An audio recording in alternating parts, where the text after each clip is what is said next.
মহান স্বাধীনতা ও বাংলা নববর্ষ বরণ উপলক্ষে বাংলাদেশ অস্ট্রিয়া সমিতি গতকাল ভিয়েনায় আয়োজন করে এক মনোজ্ঞ আলোচনা ও সাংস্কৃতিক অনুষ্ঠানের।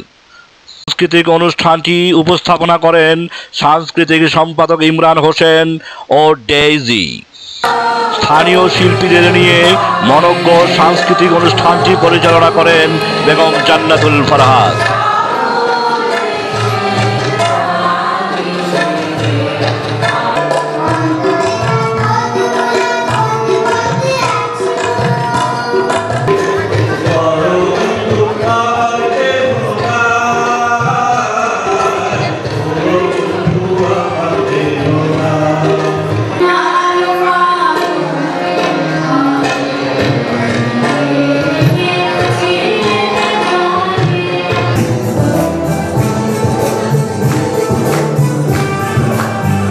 শিশু শিল্পী পুনা নৃত্যে মাতিয়ে তোলেন সবাইকে।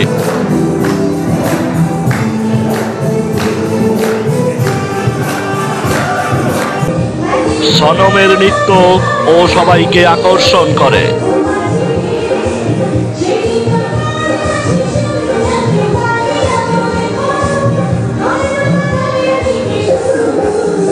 মিডিয়ার ক্ষেত্রে অবদানের জন্য বাংলা টিভির অস্ট্রিয়া প্রতিনিধি জনাব আহমেদ ফিরোজকে পদক প্রদান করা হয়।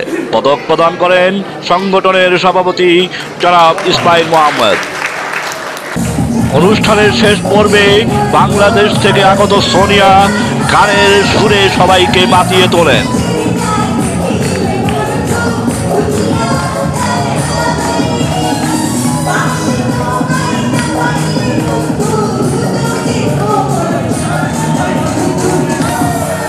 Ahmed Firoz, Bangla TV, Vienna, Austria.